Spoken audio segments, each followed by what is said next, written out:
You need to get something straight, Megan. This house runs on structure, and structure needs rules. My husband stood at the kitchen island with a single page in his hand, reading it like a manager rolling out a new policy, calm voice, steady posture, not a hint of shame. I sat across from him with my mug cradled between my palms, coffee cooling fast, watching him with that quiet stillness I had perfected over 7 years. Morning light slid through the window of our Louisville home, stretching shadows across the counter, making everything look so normal for a moment that was about to split my life in two. My name is Megan. I'm 32. And until that Tuesday in early October, I kept telling myself my marriage was hard but workable, tense but survivable, the kind of grown-up relationship people warned you about when they said love took effort. I worked as a senior accountant at a manufacturing company called Edgewell Systems, the kind of place that produced industrial equipment nobody thought about unless something broke. The work was steady, demanding around quarter close, and I was good at it. 8 years of building trust, being the person who caught errors before they became disasters, being the one everyone quietly relied on. It mattered to me, especially because so much else in my life had started to feel like it didn't belong to me anymore. Travis, my husband, worked pharmaceutical sales. He traveled, he made commission, he wore confidence like a tailored suit. He also made sure I never forgot he earned more, even when the truth was messier. His income rose and fell depending on the quarter, while my boring steady paycheck covered the mortgage, the utilities, the grocery budget, and the quiet stability our household actually depended on. He glanced down at his paper again, like he was proud of the neat numbering. Rule 1, he said, voice almost gentle, any household purchase over $50 requires discussion and my approval beforehand. Clothing, home items, personal spending, all of it. I blinked slowly. I didn't argue. Not yet. Something in me had gone still in that strange way it does right before a storm hits, the air pressure dropping, the world holding its breath. He kept going. Rule 2, dinner is served at 6:30 when I'm home. If you need an exception, you give me advance notice and a valid reason. I'll decide. He said it like it was reasonable. Like he was asking for a dinner reservation, not telling me I needed permission to live outside his schedule. Travis had always been particular. Early on, I thought it was confidence. When we first met, he seemed like a man who knew where life was going, and I was 23 and still figuring out mine. He was 28, established, decisive, sure of his opinions. And he chose me. Back then, that felt like safety. Like I'd been picked by someone who knew what he was doing. Rule 3, he continued, kitchen and living room cleaned and reset before bed. Every night. I don't want to wake up to mess. The list rolled on, each rule delivered with the same steady authority, no anger, no raised voice, which made it worse in a way, because it sounded like he believed he was simply stating the natural order of the universe. My clothes for social events needed his approval so I didn't embarrass us. My visits to my mom, 40 minutes away in Frankfurt, were limited to twice a month unless I got special permission. Any male coworker I interacted with regularly needed to be reported, names included, with an explanation of the relationship. I had to respond to his texts within 15 minutes during work hours. By the time he hit double digits, my chest felt hollow, not even furious yet, just emptied out, like something in me had finally stopped pretending. Because the truth was, none of this started with a paper. It never does. It started with small suggestions that sounded like love if you didn't look too closely. In our first year married, he told me a red dress looked too much on a married woman. I laughed it off and donated it, telling myself it was only a dress. Not worth a fight. In our second year, he said my friend Brianna was a bad influence. Too loud, too bold, too quick to challenge things. He said I was harder to talk to after spending time with her. He said it with concern, like he was worried about me, not threatened by someone who reminded me I could have my own thoughts. I started seeing Brianna less because it was easier than arguing. Then not at all. She kept sending birthday cards for a while. Then she stopped. I told myself adult friendships fade. I didn't let myself say out loud that Travis had clipped her out of my life like a branch that blocked his view. Little things became habits. Habits became expectations. Expectations became rules. He just hadn't been bold enough to call them that until now. He had a gift for turning control into care. If he insisted on handling the finances alone, it was because he wanted to spare me stress. If he questioned my friendships with male colleagues, it was because he worried about my reputation. If he criticized my cooking or how I cleaned or how I spoke in public, it came wrapped in a patient smile and the promise that he was simply helping me become better. My mother saw it before I did. She always had a sharp eye for what people were really doing, not what they claimed they meant. During one of my increasingly rare visits to her place in Frankfurt, she studied me over a cold cup of tea and said quietly, "You're smaller." I automatically patted my stomach, thinking she meant weight, because Travis had opinions about my portions, about feeling better, about how the women in his family took pride in staying thin. But my mom shook her head. "Not your body. You. Your spirit. You used to walk into a room and fill it. Now you shrink like you're trying not to be noticed. You apologize before you even speak. That's not my daughter." I laughed it off the way I'd learned to. I told myself she didn't understand marriage, didn't understand Travis, didn't see his good side. But she was right. I had become careful. Quiet. Filtered. Like my own thoughts needed approval before they could exist. At work, I kept a version of myself that still functioned. Competent, reliable, sometimes even funny in that dry way accountants get when things are on fire and humor is the only oxygen left. My supervisor Deborah, a woman who'd been there forever and could read people like spreadsheets, told me more than once she saw leadership in me. She wanted me to apply for promotions, speak up more, take bigger projects. I always deflected. Not because I didn't want it, but because I could already hear Travis's voice in my head, the way he'd make it sound practical. To keep me smaller. 2 years into our marriage, I was offered a team lead role. Modest raise, more responsibility, real growth. I came home excited, wine in my hand, the kind of joy that bubbles up when you feel seen. Travis listened with a stillness that should have warned me. Then he asked soft questions that were really traps. Extra hours? Travel? Who would handle dinner if I was suddenly so busy? Who would keep the house running? How would it affect our future plans? Our eventual family? By the end of that conversation, I'd convinced myself it wasn't worth it. I declined the next morning, and I watched something dim in Deborah's eyes. She never asked again for a long time. That memory slammed into me as Travis reached the end of his paper. Rule 15, he said, setting it down like he'd just completed a project. All household decisions affecting our shared space and daily routine will be made jointly, with my final approval if we disagree. Then he looked at me, waiting.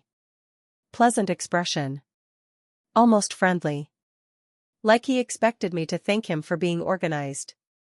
I studied his face, the one I'd kissed 1,000 times, and felt something shift in my chest, something heavy loosening like a knot finally giving way. "Can I add one small thing?" I asked quietly. Travis tilted his head, surprised, but his eyes brightened with that familiar confidence. He probably expected a harmless request, something he could approve to reinforce his role as the reasonable authority. "Of course," he said, generous voice. "Marriage is partnership.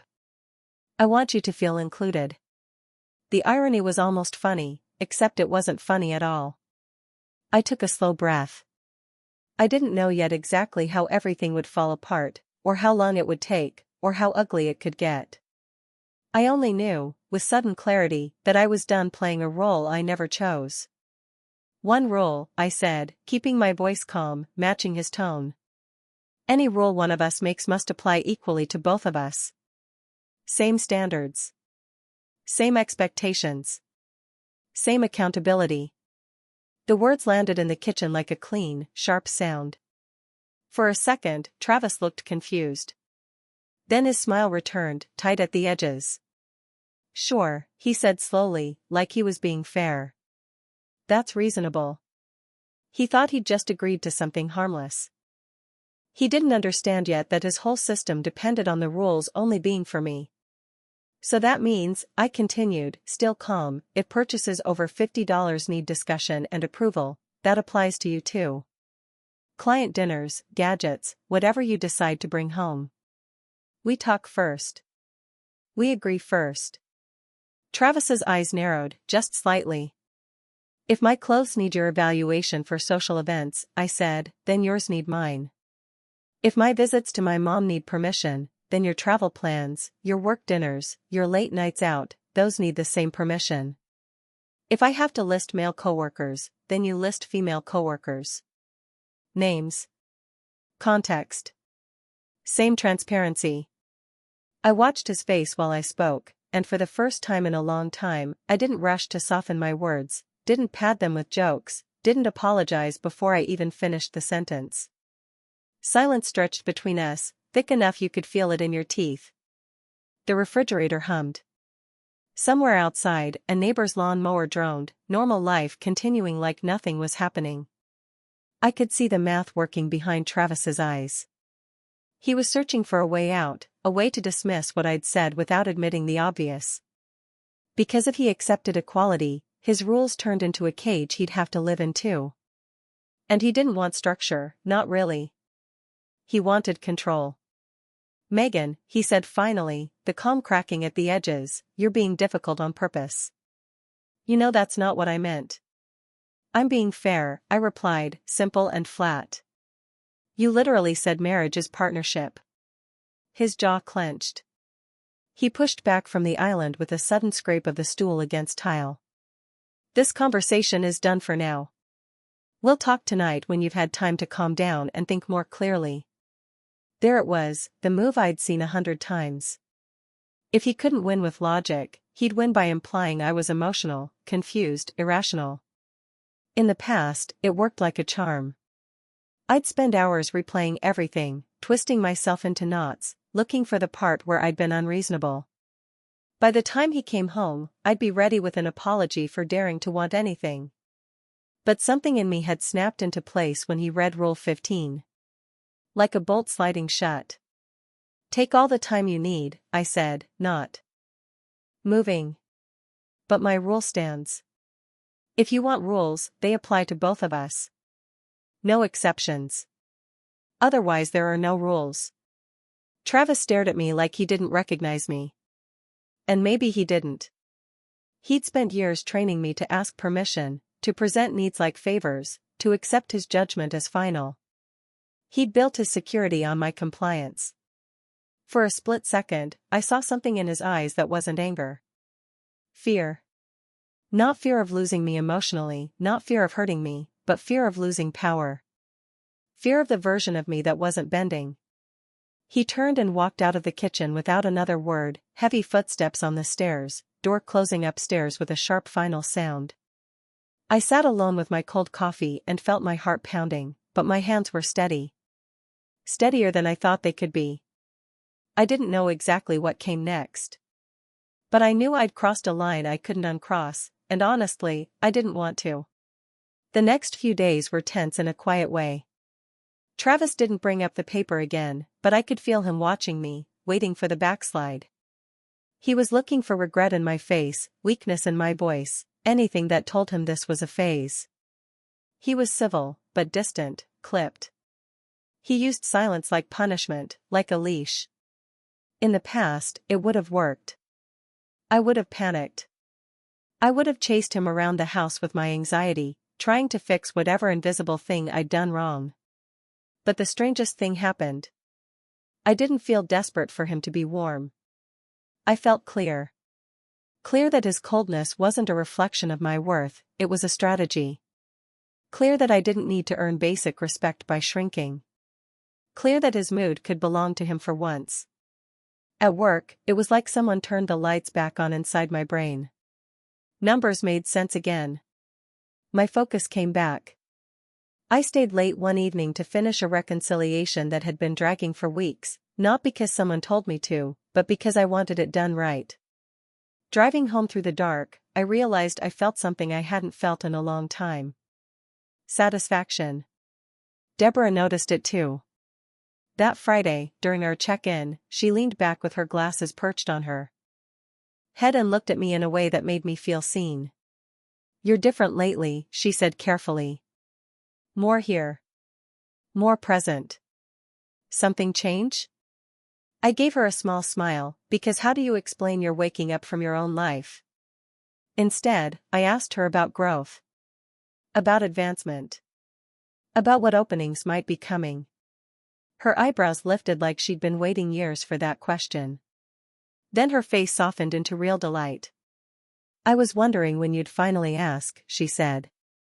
"Gregory's retiring next quarter. There's a senior analyst role opening up. You'd be a strong candidate, Megan. Honestly, you always have been. 2 years ago, I would have laughed and waved it off and made excuses before anyone could expect anything from me. This time I just nodded. Keep me posted." That evening, I came home and found Travis sitting in the living room like he'd staged himself there. The list was on the coffee table in front of him. He looked up, and something about his expression felt unsure. Like he'd spent days in a room where the walls kept shifting. "I've been thinking," he said slowly. "About what you said. About applying things equally." I stayed near the doorway, bag still on my shoulder, giving him room but not giving him ground. "Some of the rules," he continued, choosing each word like it was expensive, "might need adjusting. I may have been too rigid." It was rare for Travis to admit even a hair of fault. His whole identity was built on being right. Being the authority. For a moment, I felt that old flicker of hope. The one that had kept me trapped so long. Maybe this was the start of real change. Maybe he was finally seeing it. But I forced myself to stay grounded. "Which rules?" I asked, neutral voice. He gestured at the page like it pained him to touch it. "The clothing one," he said. "That might have been excessive. And the schedule for your mom, I can see how that might have felt controlling. Crumbs. Carefully chosen crumbs." He was trying to give a little on the edges, on the stuff he thought didn't matter, so I'd drop the one thing that did. "What about the spending rule?" I asked calmly. "The $50 approval rule." His jaw tightened, like a reflex. "That one matters. We need stability. We need to be aligned financially." "Then it applies to both of us," I said. "Your purchases over $50 require my approval too." His face hardened. "You're being unreasonable," he snapped. "I'm being consistent," I said, steady. "You said partnership. Partnership means equal." He stood up sharply, anger spilling through the cracks now. "This is not what I meant when I agreed." "Then explain what you meant," I said, and my voice stayed calm enough to scare even me. "Explain why you should be able to control me, but I shouldn't be able to control you." He opened his mouth, then closed it, because there was no answer that didn't expose him. He brushed past me, grabbed his keys, and left hard enough that gravel sprayed from the driveway. I walked to the coffee table and stared down at his neat list. 15 ways to shrink me, formatted like a plan. I folded it carefully and slid it into my purse. Then I poured myself a glass of red wine and sat at the kitchen table, not spiraling, not apologizing, just thinking. When Travis stumbled home after midnight, smelling like alcohol and anger, he went to the guest room instead of our bed. And in the quiet, I felt something I didn't expect. Relief. The next morning, Travis looked wrecked. Bloodshot eyes, stiff movements, that sour tension of someone who'd spent the night trying to drink control back into his hands. He made coffee without speaking. I moved through my routine like I didn't owe him emotional babysitting. Finally, his voice came out rough. "We should see a marriage counselor." He said it like a solution. Like a compromise. Like a grown-up step. And a part of me wanted to believe it was. But another part of me, the part that had finally started paying attention, knew counseling could become a weapon if the wrong person was holding it. I'm open to that, I said. One condition. I choose the therapist. His eyes narrowed immediately. Why you? Because I don't trust you to choose someone impartial, I answered, honest. You're good at making your version sound reasonable. I need someone who can see dynamics clearly. His face flushed, but he swallowed it. Fine. You choose. I could feel the desperation underneath his agreement. He wanted a referee he could charm, an authority figure he could recruit. I wasn't going to hand him one. I found a therapist through a coworker who'd seen this kind of marriage up close. A specialist in power imbalance, coercive control, the slow erosion that doesn't leave bruises but leaves you hollow. Her name was Dr. Priya Shah. When I called her office, she asked careful questions, not dramatic ones. She didn't act shocked. She acted precise. By the end of the call, I felt something I hadn't felt in years. Protected. Our first appointment was set for Thursday evening.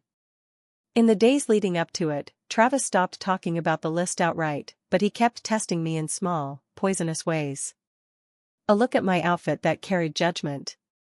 A pointed question about where I'd been that was really surveillance. A sigh when dinner wasn't timed to his clock. Every time, I didn't explain. I didn't justify.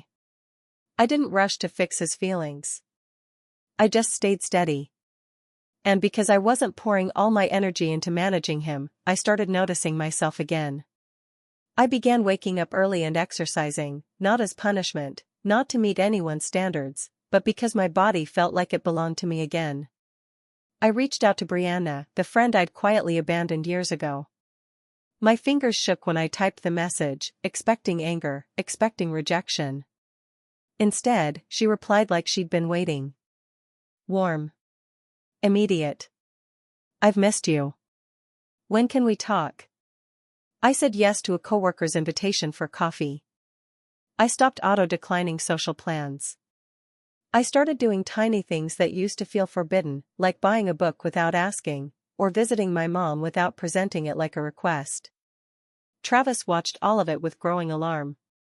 His control had always depended on isolation, on me being small, tired, unsure. As I rebuilt myself, brick by brick, his power evaporated. The night before therapy, he made a final attempt to pull me back with softness. He came into our bedroom while I was reading and sat on the edge of the bed with that carefully arranged humble expression he used when he wanted forgiveness without accountability. I know I haven't been perfect, he said quietly. I know I can be controlling sometimes. But everything I've done has been because I love you. Because I want to protect what we built. I looked at him, really looked, and felt that old tug. The wish. The grief. The memory of who I thought he was. But I also heard what he was actually saying. He wasn't apologizing. He was reframing. Control as love. Restrictions as protection. My shrinking as us. If you truly loved me, I said, voice low, you wouldn't need to control me. His face went still, mask slipping for just a second. In that second, I saw fury, the ugly kind, the kind that flares when someone stops cooperating. Then the mask came back on, smooth. We'll see what the therapist says, he replied coolly.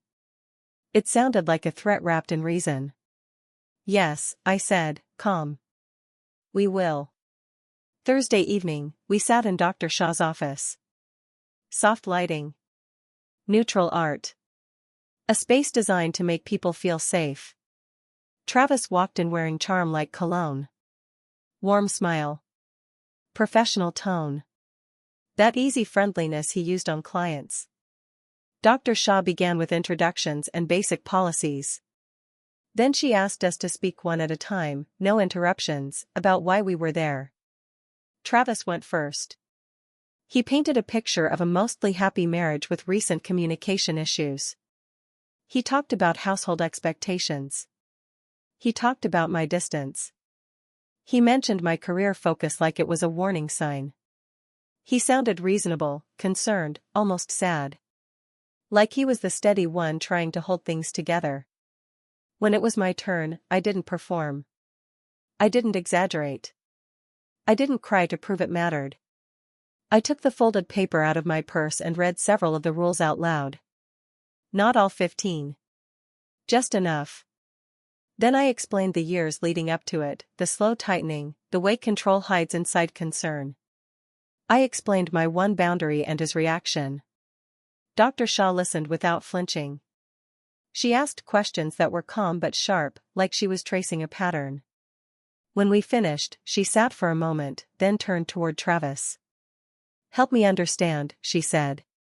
"When you wrote these rules, what outcome were you trying to create?" Travis shifted in his seat. "They weren't rules. More like guidelines. For efficiency. For reducing conflict." Dr. Shah nodded slowly. "Megan describes them as requirements presented as non-negotiable. Is that accurate?" Travis smiled tightly. "She's interpreting it that way. She tends to take things personally." Dr. Shah didn't bite. "And when Megan asked that the guidelines apply equally to both of you," she asked, "how did that land for you emotionally?" Travis hesitated, searching for an answer that kept him looking fair. "It felt mocking," he said at last. "Like she was turning it into a game instead of taking my concerns seriously." "What concerns specifically?" Dr. Shah asked gently. "What problem does a rule like respond within 15 minutes solve? What fear is it addressing?" Travis's jaw tightened. "It's about boundaries. Stability. Respect." "Boundaries for whom?" Dr. Shah asked, still calm. "Who is being protected by these rules, and who is being restricted?" The silence that followed was loud. Travis couldn't answer without saying the truth. That he wanted freedom for himself and limits for me. Dr. Shah made a note, then looked up. "In a healthy partnership, expectations that matter should apply equally. When they don't, they stop being agreements and become demands. Do you see that difference?" Travis's charm cracked. "That's exactly what she wants you to think," he snapped, voice rising. "She's manipulating this. She's making me look like the bad guy." Dr. Shah didn't react. "Can you give me a specific example of her manipulation?" Travis opened his mouth and found nothing. Because in that room, with a trained witness, his usual fog machine didn't work. We left the office with tension buzzing under my skin, but also something else. Air. In the car, Travis erupted. "She's biased," he spat. "You poisoned her against me." "I told the truth," I said, looking out the window at passing streetlights. "Truth isn't poison." He sneered. "Your twisted version." I turned and met his eyes. "I'm not asking to be rescued. I'm not begging for kindness. I'm telling you I'm done living under unequal rules. We are equals, or we are nothing." The words sat between us like a door closing. Travis stared at the road, knuckles white on the wheel. And I saw it, the moment he finally understood. He had lost me. Not because I'd left yet, but because I'd stopped cooperating. We didn't speak on the drive home after that. The silence wasn't the old silence, the one that suffocated me into apologizing. This one felt like reality settling into place. When we got home, Travis went straight to the guest room and shut the door. Later, I heard him on the phone, low urgent voice, like he was calling in reinforcements, trying to build a wall around his story before mine could reach anyone. I let him call. For once, I wasn't trying to manage his reactions, wasn't trying to anticipate his next move like my survival depended on it. My survival did depend on it for years, and it nearly erased me. I wasn't doing that anymore. The next week, we returned to Dr. Shah's office. Travis tried harder this time. Softer tone, more polished vulnerability. He talked about stress. About feeling disrespected. About how he just wanted order. Dr. Shah gently named patterns. She used calm clinical language, and somehow it landed harder than anything I'd ever said to him. She pointed out monitoring behaviors. Isolation tactics. Conditional approval. Unequal standards. She said things like coercive control without drama, like she was describing a temperature reading. Then she recommended individual therapy for Travis, not as a punishment, but as a requirement if he wanted to build a relationship based on equality. Travis's face changed. His eyes went cold. "I'm not the problem here," he snapped. "This is ridiculous." Dr. Shah stayed composed. "I'm not saying you're the only problem. I'm saying your coping strategy is control, and it's harming your marriage. If you want partnership, you need different tools."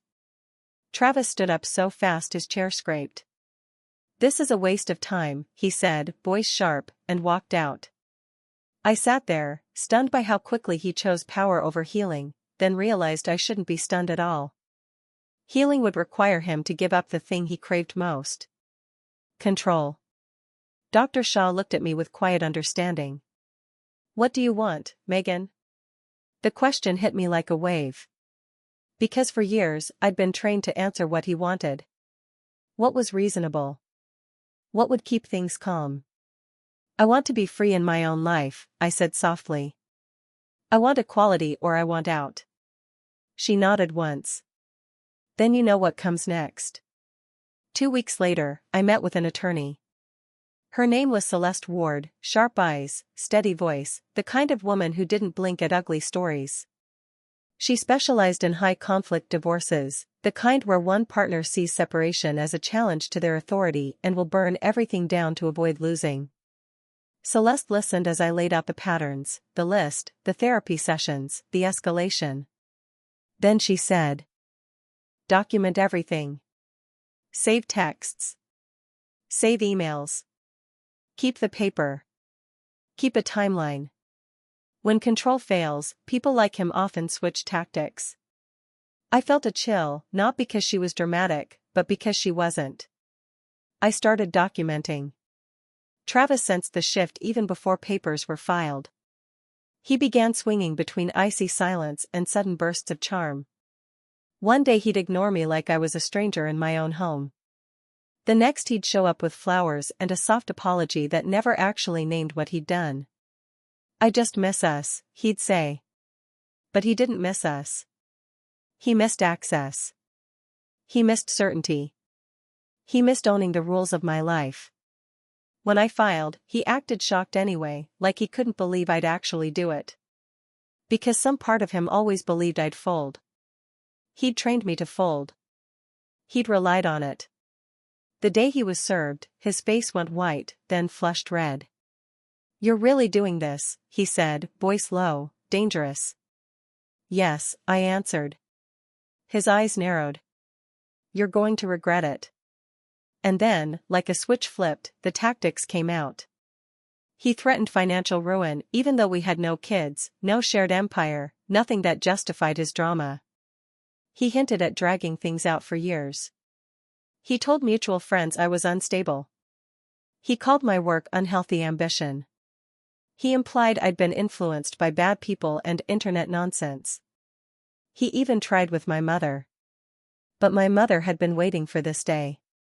When he called her and tried to paint himself as the wounded husband, she cut through him like she'd been handed scissors. "Megan isn't confused," she told him, voice steady. "She's awake." That line made me cry when she repeated it to me later. The divorce dragged for 8 months. It was exhausting in a way I didn't know exhaustion could be. Paperwork. Negotiations. Meetings that left me shaking. Moments when Travis tried to bait me into reacting so he could point and say, "See? She's irrational." Celeste warned me every time. "He wants you emotional. He wants you messy. Stay clean. Stay factual." So I did. During that same season, Deborah at work called me into her office and said, "Gregory's retiring early. The senior analyst role is opening sooner than expected. Apply." I stared at her like she'd offered me oxygen. "Me?" I asked. Automatically, old habit. Deborah's eyes narrowed, not unkindly. "Yes, you. You've been capable for years. Don't play small. I applied. I got it. The promotion hit right in the middle of the hardest months, and instead of breaking me, it anchored me. It reminded me I wasn't fragile. I was competent. I was steady. I could build a life. Brianna came back into my world like she'd never left. She helped me apartment hunt. She spent a whole weekend hauling boxes, cracking jokes, feeding me when I forgot to eat. She didn't ask for explanations.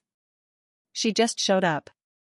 And my mother drove down from Frankfurt multiple times, sat with me in silence when I needed it, talked when I needed it, and kept reminding me, "You're not too much. You were never too much."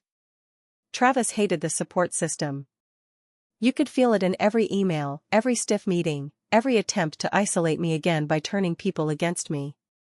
But it was too late. He couldn't prune branches back onto the tree once the roots had already started to spread.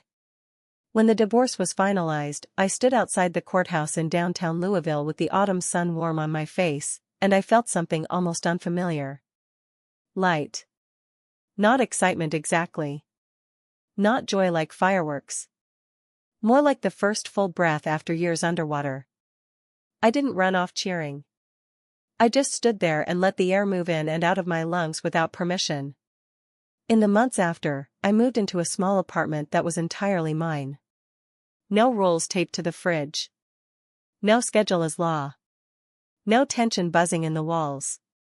I arranged furniture the way I liked. I painted one wall a color Travis would have hated just because I could. I ate dinner when I was hungry. I visited my mom because I wanted to, not because I was allowed. I said yes to hikes with Brianna.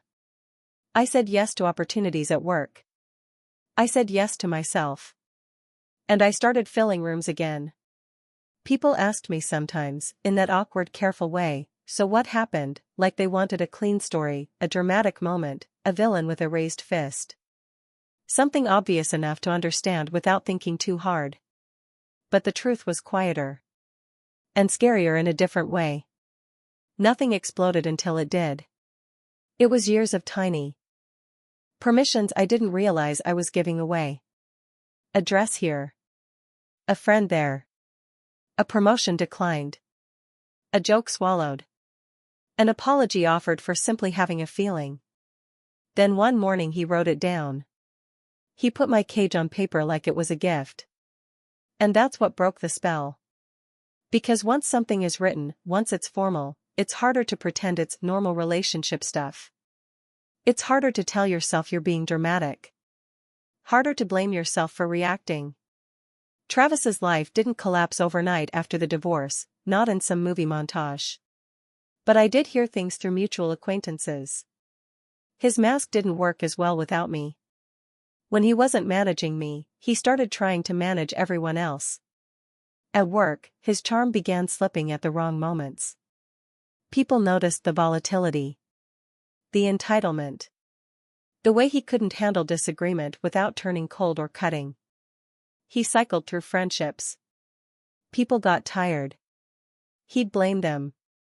He always blamed someone. Eventually, he left his company.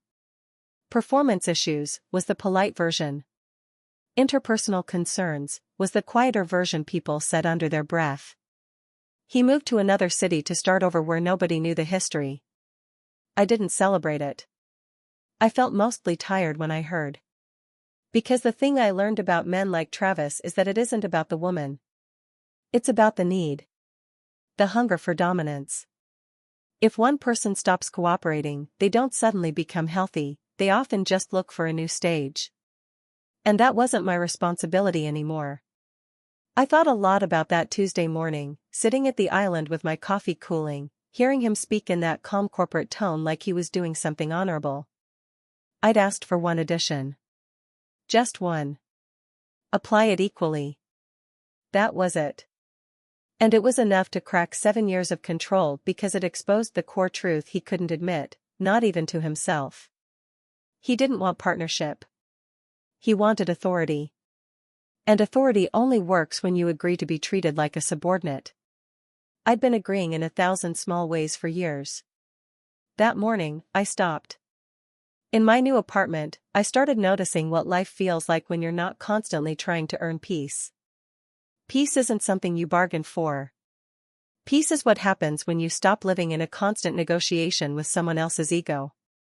I'd wake up and the first thought in my head wasn't what mood will he be in today? It was what do I want to do? That question felt like a rebellion. I visited my mom more often.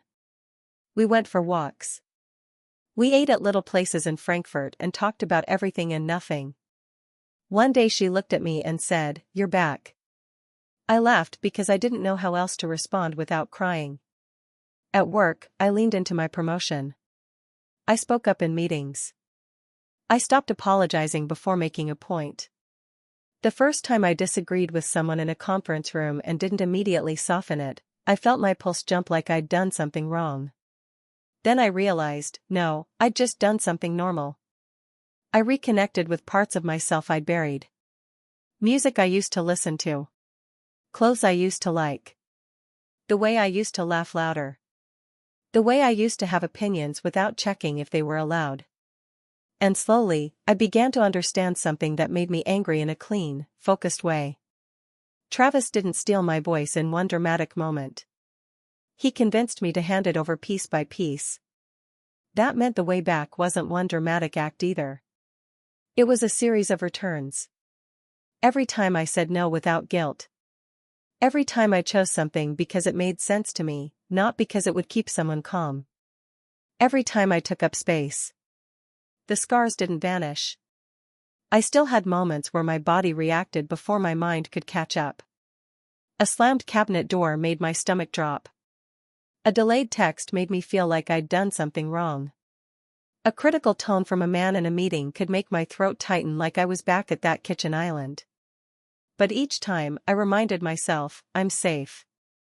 I'm not under rules anymore. I don't have to earn basic respect. I don't have to shrink to survive. And I started seeing how common it is, this quiet kind of control, the kind that doesn't look like abuse until you're looking at yourself years later and you barely recognize the woman in the mirror. The woman who used to fill rooms. The woman who now tries not to take up her own chair. Sometimes I'd think about that version of me. And feel grief. Grief for the years. For the opportunities. For the friendships. For the confidence I dropped like coins out of my pocket without noticing. But I also felt something else. Pride. Because I didn't just leave a marriage. I left a mindset. The belief that love means endurance no matter how unequal the terms. The belief that being easy is a virtue, even when it costs you yourself. The belief that peace is something you get by becoming smaller. I didn't believe that anymore. One day, months after the divorce, I was hiking with Brianna. We were halfway up a trail, sweating, laughing, and I stopped for a second just to look at the trees and the sky and the open space around us. Brianna nudged my shoulder. "You're smiling like you just remembered how to breathe." I did. Because that's what it felt like. Breathing. Real love, I learned, doesn't require a list of rules to make it function. Real love doesn't need you monitored, timed, evaluated, managed. Real love doesn't make you feel like your freedom is an inconvenience. What Travis wanted wasn't love. It was ownership. And I was done being owned. Sometimes I replay the exact moment in my head, not because I'm stuck in it, but because it reminds me how small a turning point can look from the outside. A kitchen. A piece of paper. A man speaking with calm authority. A woman sitting still. If you'd walked into our house that morning, you might have thought it was a normal couple conversation. You might have thought we were discussing budgeting or chores, the kind of dull domestic stuff people complain about. You wouldn't have seen the years underneath it. You wouldn't have seen the way my yes had been trained. You wouldn't have seen the way fear can be quiet, the way it hides behind phrases like "I'm just trying to help you," or "I just want what's best," or "I need you to understand how this looks." And that's why it's so easy for people to judge women in marriages like mine. Why didn't you leave sooner? Why did you put up with it? Because it doesn't start with a cage. It starts with a compliment. It starts with a suggestion. It starts with you wanting to be loved and not realizing love should never cost you your autonomy. In the first months after leaving, I had a strange relationship with silence. The house was quieter, and at first my body didn't know what to do with quiet. Quiet used to mean punishment. Quiet used to mean waiting for the next emotional hit. Now quiet meant peace, but my nervous system didn't trust it right away. I'd sit on my couch in the evening and realize nobody was about to critique how I sat, how I dressed, what I watched, how I laughed. Nobody was going to demand my phone. Nobody was going to time my responses. Nobody was going to sigh and make me feel like I owed them a better version of myself. Sometimes, in that quiet, I'd cry. Not because I missed him. Because I missed me. And because I was finally grieving what I hadn't let myself name. The control. The erosion. The way I'd been slowly trained to doubt my instincts. I started individual therapy myself, not because I felt broken, but because I wanted to understand how it happened, how I'd been pulled into that pattern, how to make sure I never lived like that again. My therapist said something that stuck in my ribs. People who control others are often terrified of their own lack of control inside. They try to manage the outside world so they don't have to face what's happening within them. It didn't excuse Travis. It didn't make what he did okay. But it gave me clarity. His rules weren't about me being better. They were about him feeling bigger. And my job in that marriage had been to stay small enough to make him feel tall. When you see it like that, something shifts. You stop taking the criticism personally. You stop trying to earn approval. You stop believing that if you just do everything right, the control will soften. Because control doesn't soften when you comply. It grows. My career grew, too. Not just in title, but in how I inhabited it. I took on bigger projects. I mentored a junior analyst. I stopped shrinking in meetings. Deborah would sometimes catch my eye after I spoke up and give me this tiny nod like she was saying, "There you are." And every time, it felt like a stitch closing. I rebuilt friendships I'd let fade. Some people welcomed me back, some didn't, and I learned to accept both without collapsing into guilt. I started hosting small dinners in my apartment, nothing fancy, just food and laughter and the kind of easy conversation I hadn't had in years. One night, I realized something simple and profound. In my old house, dinner time was a deadline. In my life now, dinner time was just dinner. That's what freedom looks like sometimes. Not fireworks. Just normal things without fear attached. Travis didn't disappear quietly from my life during the divorce. He tried to stay present through conflict. He'd send emails that sounded polite but were loaded with threats. He'd try to bait me into emotional responses. He'd try to make me look unstable. Celeste kept reminding me, he wants a reaction. Don't feed it. So I stayed factual. And the more factual I became, the more unhinged he looked. Because manipulation relies on fog. When you speak clearly, the fog has nowhere to hide. The final court date was anticlimactic. No dramatic speech. No last-minute repentance. Just paperwork and signatures and a judge who looked like he'd seen this dynamic 1,000 times. Outside, the sky was clear, the air crisp, and I stood on the courthouse steps and let myself feel it. Not victory. Release. In the months after, I kept catching myself doing things that used to feel wrong, like buying something over $50 without running it by anyone, or turning my phone off during a movie, or visiting my mom spontaneously. Each time, a ghost of anxiety would rise, and then fall away. I didn't owe anyone a report on my life. That truth was so simple, and yet it had been stolen from me so thoroughly that it felt revolutionary. I started hiking more. I started cooking foods I liked, not foods that earned praise. I started wearing what made me feel like myself. Sometimes that meant a dress. Sometimes that meant sweatpants. The point wasn't the clothes. The point was choice. I also started talking about it, carefully, with women I trusted. Not in a look what happened to me way, but in a listen for these patterns way. Because I learned there are so many Travises out there, and not all of them read rules off a page. Some of them do it with smiles. Some do it with jokes. Some do it by asking for transparency that only ever flows one way. And a lot of women, like me, don't see it until they're quiet enough to disappear. If I could go back and sit with the woman I was before that October morning, I wouldn't yell at her. I wouldn't shame her for staying. Shame is another kind of control. I'd just take her hands and say, "You're not crazy. You're not too sensitive. You're not difficult. You're being trained." And I'd tell her the truth that saved me. Control only works when you agree to it. You can stop agreeing. I used to think courage looked like loud confrontation. Like slamming a door, shouting a final speech, making a dramatic exit with music swelling in the background. But my courage didn't look like that. Mine looked like a calm voice across a kitchen island.